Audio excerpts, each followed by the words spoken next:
All right, here we are. Back in the They let us back. I can't believe they've actually let us back to record another podcast. back on the couch. Feel like Oprah at this point, you know. It's like, welcome to my couch. It's a really nice colour couch too. It? It feels like home when we're back here. Oh, it does. Especially with you, my girl. Oh, well, totally. Tell me, how's life talking about home? I'm sleep deprived. Oh, really? How do I describe this? I did a thing and I can't believe how stupid I have been. Oh my God. You don't know where I'm going with this, do you? So I let my 4-year-old convince me to buy a bunk bed. Okay. Okay. I'm considering one, so talk to me. Yeah. So backstory was I thought it was a good idea. So I said to Tommy, do you think that you'd like a bunk bed? And he's like, Mum, I'd love a bunk bed. Yeah, I'll sleep up the top and Harry will sleep on the bottom. And I was like, great idea. Yeah. Reason for buying a bunk bed is we live in a 3-bedroom house.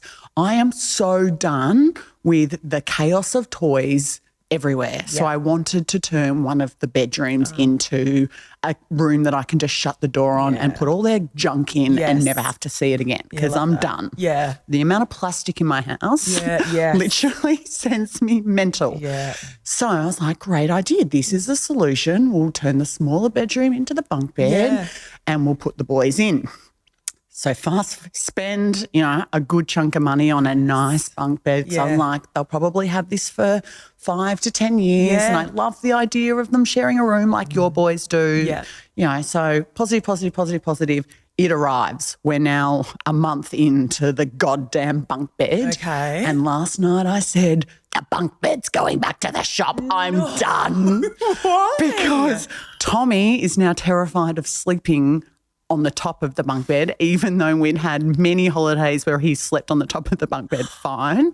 So he needs one of us either holding his hand and it's not a regression. He has been a perfect sleeper for the last 2 years. He's now scared of the dark. I've tried night lights. I've tried everything. It's just, but then the worst thing is Harry, the 2.5-year-old, who we've just moved in too early. I think all the research says do not move a child out of the cot until they're at least 3. Yeah. And I knew that, but I took the risk anyway, which I shouldn't have, given you all know how terribly he has slept for the last 2.5 years. Yeah. And he is now like, yeah, Mum, like I don't have a cage. Like I am just going to explore and I want to talk to Tommy. And he's also got the worst stalling tactic. Like he's just a staller. Like we'll get into bed and we've brought forward getting ready for bed an hour earlier than what it usually was. Okay. So no TV, a good half an hour, 45 minutes of books or quiet time or Lego or just trying to bring them down because they are like Energizer bunnies.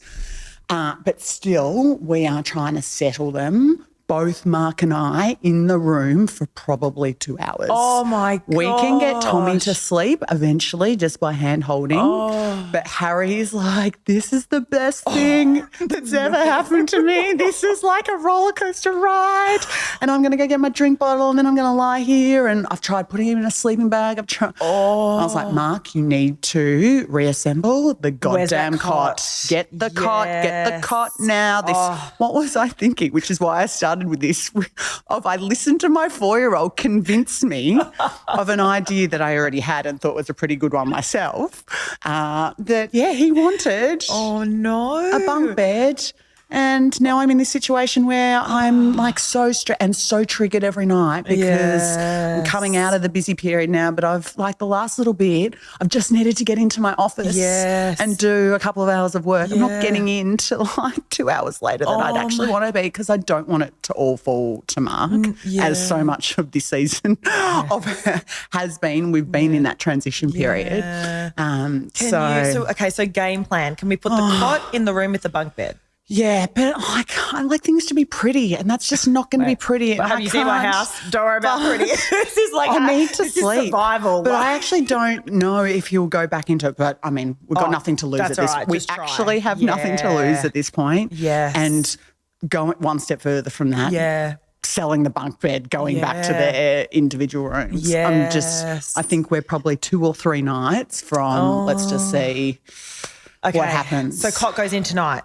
I think need to make it happen. Cot has to go in tonight. Yes. Yes. I don't know. I just you're like- want to be so tenacious with like see them through. Like maybe they're just one. I'm like a terrible gambler, right? Like one more coin. Like maybe we're just one coin away from pokies. Ding, ding, ding, ding, ding. We are going for dinner tonight, so why don't you get Mark to try it tonight? All right, one last time. After this. Okay. Yeah, you can just rock in when you rock that's the thing. I am out tonight. Yeah. I actually don't think it's physically possible for him to settle both of these kids without me because the last fortnight, well, when I've got home, when I have been out, guess what? They're both in our bed.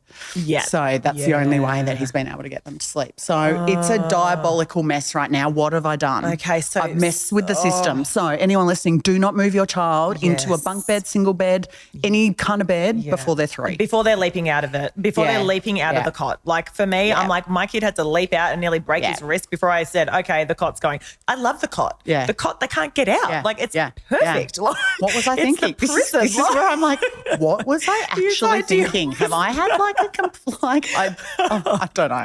Okay, so stay tuned on Stay the bunk tuned. bed gate. Yes. I'm keen to hear where this ends up. Oh my God. Even though this is our last episode for Bunk this bed season. gate. That is exactly what it is. I want you to come back next season and tell us all about it. We'll start off. Oh, love it. Okay, so what are we talking about today, Liv? You've done more research. Talk to me. I want to talk about like parenting styles. Oh, yes. Because I feel like we all went into parenthood kind of imagining like this super zen, calm, beautiful, have it all together parent style with our children. Yes. We all know that's not like what happens.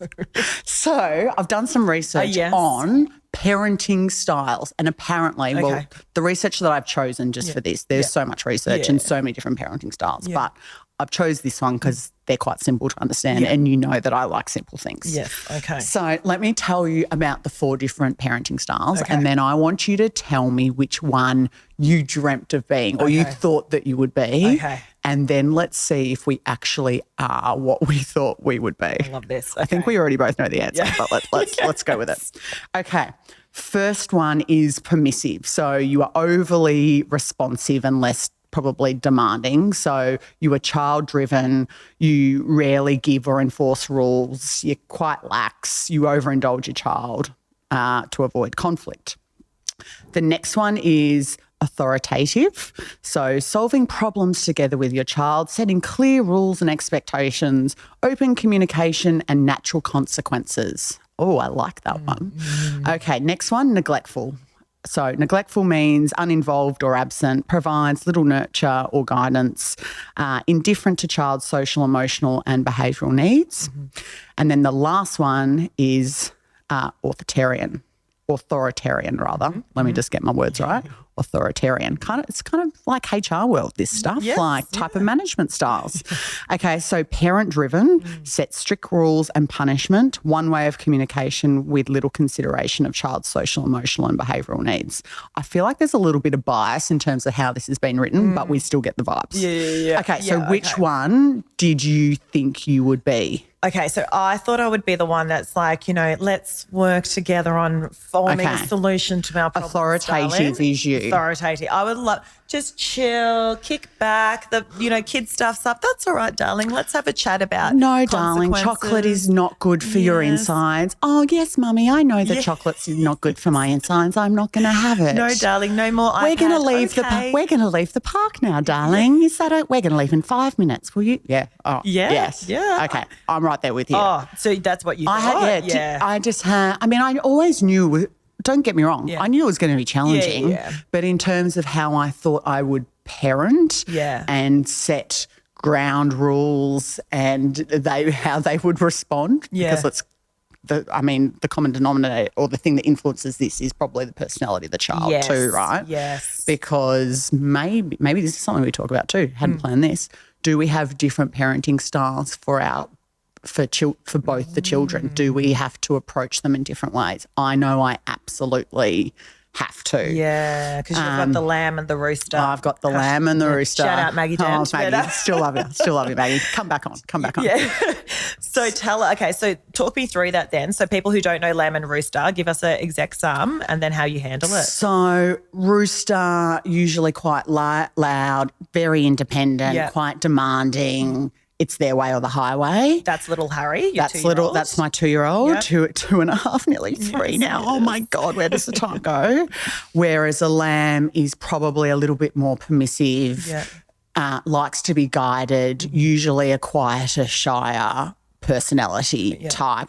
Yeah, really looks to someone to provide, a pathway through whatever it is that they're trying to navigate. Yeah. Whereas the rooster is like, I know the damn one way that I'm going to get there, and I do not give two you-know-whats about what you think or what you're going to do. Yeah, so that's Tommy, the 4-year-old, is the lamb. The lamb. Yeah. So in terms of parenting them, I can be a lot more authoritative with Tommy rather, because we can sit down and have a conversation, and he's a really good listener and he understands why. Don't get me wrong, we have some real blowouts, but for the most part I can rationalise with him. And it's obviously an age thing too. But no, I think that's temperament big time, because I'm thinking about my kid. I'm like, I can't do that. But yes, continue.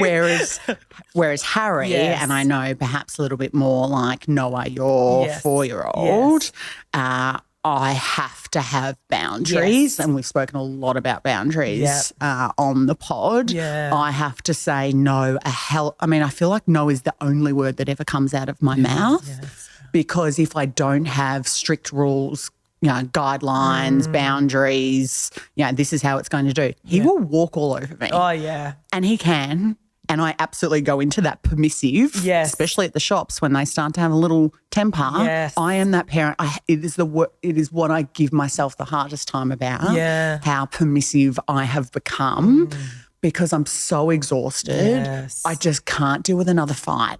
So if I just have to spend $15 on that stupid plastic toy that's filled my house, I will do it. Yeah. If I'll buy another bloody Kinder Surprise. It's just and I kick myself every time, but I'm just so tired over it that I am right now a very permissive parent. Yeah, I think I definitely am as well. And it's interesting. I think I've got 2 roosters, so they're both very outgoing. But I think with Noah, probably even more on the extreme end. He's nearly 5, and I thought, oh God, as they get closer to 5, shouldn't they just calm down and be just easier to deal with, and you can talk to them and rationalise and be bit more on their level? No, okay, this kid is driving me nuts. I can't from the minute he wakes up, it's like arguments.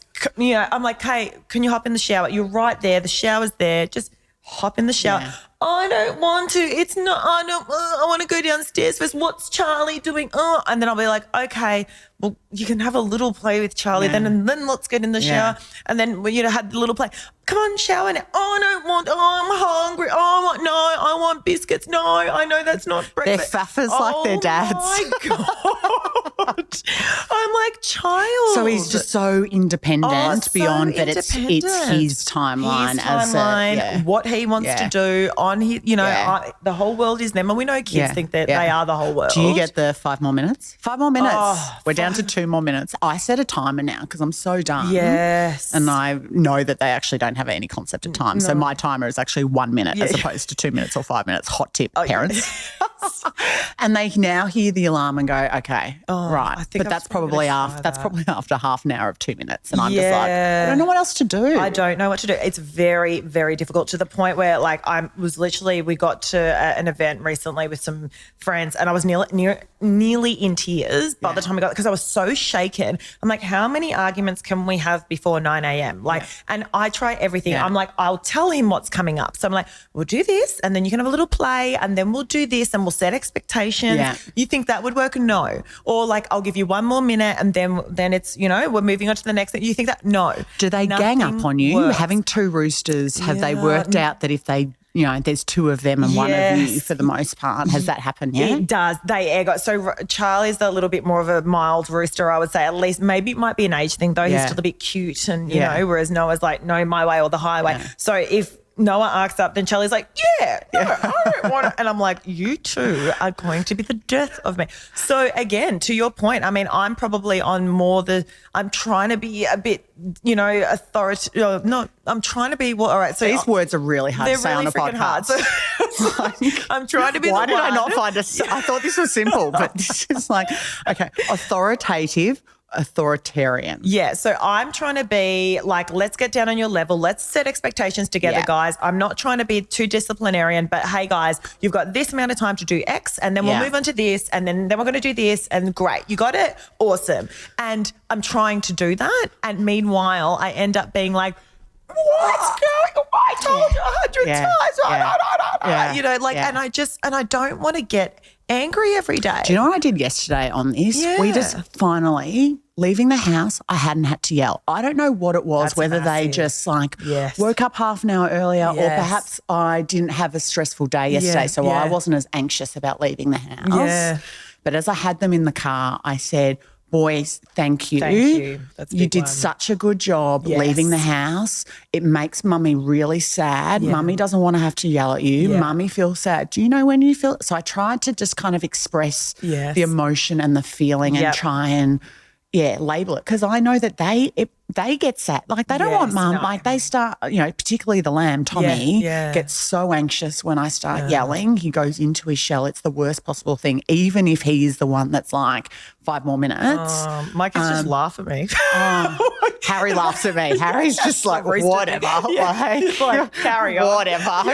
You do your thing, Mum. Like, I ain't going to change. Like, almost scoffing. It's like a smug look. Oh, it kills me. It kills me. But to your point, this morning, Noah went straight in the shower and I did thank him after. And you've got to find those moments, don't you? Yeah. And go, okay, everyone is better for it. Like, I hate to think some of those mornings that I've dropped them off at daycare and all I've done is literally scream and yell, and then I'm upset, and sometimes it's almost panic attack provoking for us because it's so overwhelming what's perhaps going to happen in your work day, let alone even getting there. And I think I said on a podcast last season, I get into the office and I'm like doing the royal wave, like I made it, high five me as I come in. Like, but it is so hard. It's so hard. You do have to find those beautiful little moments and go, thank you, good job, I'll give you a sticker. Our sticker chart, actually, I think I was talking about that too last season, going great guns still. Okay. So we come in and out of it and we lost traction for probably a couple of months, but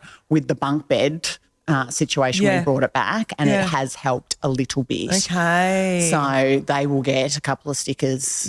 Well, they did after yesterday for leaving the house and no screaming. So kind of that reward bit is working well for us too. Do you find that your kids act differently when it's just them and Mark? Like, so I find with Jules, yesterday he tells me that he goes and catches up with our buyer's advocate. Yes, guys, we are still looking for that house.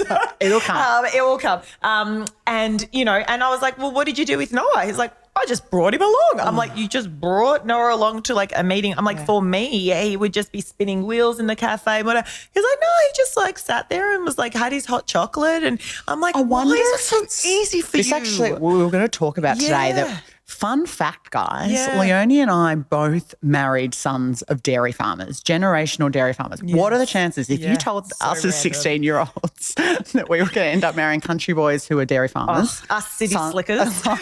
What the heck? We didn't plan it, and they're from very different parts of Victoria, but true fact. Mark and Jules both have a similar energy, whereas you and I, our motors run super fast. Yeah. We have a lot more anxious energy. Yes. And I think... like I certainly know what you're talking about in terms of the boys are a lot calmer with Mark because he just has a much more calmer disposition. Yes. He moves at a slower pace. Yeah. You and I are like a hurricane, like coming through the house. Like I'm picking, I'm yelling, whereas the boys are just like, oh, like whatever. Yeah. If the mess is there when I get home, like so be it. Yes. Whereas I'm like, I want to come home to a clean house. Yes. I don't like coming home still having the breakfast bowls sitting at the table. Yes. I'm not surprised that you say that and wonder if it is really about the energy that they're around, because we know when we're together, when our energy collides, it's we lift and we'll get excited. Yes. And it's, whereas if you are with someone who is of a more understated, calm, rational even. That's very calming to be around too. Very centering. It really, really is. And I just know that it just seems like they've got having an easier time when I'm not at home. Like literally, it just it really does feel. Do you have the rule on the weekend that if you're leaving the house, you have to take one child with you? Like you can't be left with two? We've done a lot more than that. A lot more of that recently. Yeah. It's just how much easier is it? One child. Yes, one child only. I feel like I've got one rooster to deal with, not two. And I have to say at the moment, the little one's kind of a little bit more easier to handle. So I try to always, go with that option if I've got an option. I'm like, how about you take Harry? I'll take Tommy. And Mark's like, I wonder as well, talking about parenting styles, the way we were parented, do you believe that that's come into it? Because if we think about our hubbies, they were off, running through the fields, riding motorbikes as 3-year-olds. Yes, a lot more that carefree, go for it, climbing trees, doing all the things. Meanwhile, we grew up in a city environment with probably danger. Yes. I mean, I wish I could. I mean, I love living in the city, and Mark and I have often spoke about if we could move back to the country, and, the family farm has now been sold, so it's not really an issue. You would not survive. And let's face it, I am no dairy farmer's wife. Mark's family know that full well. But I love the country lifestyle. I like the pace of it. Yes. I love the opportunities that kids can just, climb trees. Yeah. And we actually had we were back in Echuca recently, and Mark took the boys out onto the farm and he had them on the motorbikes because that's what he had done as a young kid. He jokes that he didn't wear shoes until he was 5. Like just such a, no pretenses kind of do as you please. Yeah. What a beautiful way to grow up as a kid. Like you're just not damaged by the crazy world that we live in the city. Yes. But anyway, he took the boys on, he took Tommy on the motorbike. It's an ATV type thing. Yeah. And he felt really comfortable and confident. He's always done that. He's done it for the whole 40-odd years that he has been on this planet. He has been riding motorbikes and ATVs. Yeah. But he took Tom on, and the pace that he was driving on in the paddock, I felt really uncomfortable about because it wasn't my experience. Yes. Yes, I trusted him and knew that he would never do anything to harm our boys, but I felt really overwhelmed by that experience and not comfortable with it. Because my brain was going, well, what if there's a pothole in the paddock and Tommy doesn't have a helmet on? And they probably weren't going that fast, but in my mind they were going 100 kilometres per hour. Yeah. So, he had to really sit down and go, I looked at the risk. God forbid something actually would have happened because we obviously wouldn't be having this conversation. But I looked at the risk. I understood you have to just ease up a bit. And I was like, I still don't agree, but still.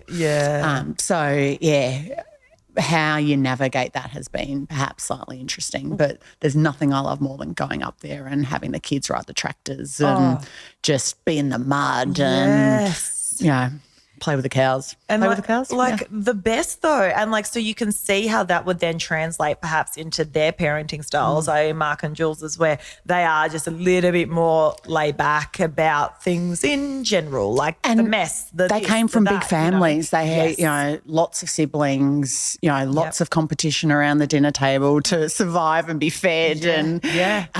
Whereas we have smaller families too. It's a really interesting dynamic as to how that plays up. I think it's been hugely beneficial for them to grow up as part of large, loving families that, are really there for each other. Yes. I mean, both of Jules and Mark, they both have really strong family values, which I think is also maybe a bit more of I might be generalising a lot here, but, I see that as a bit of a country. They're very well connected. They've had to help each other on the farm, since they were young kids. Yes.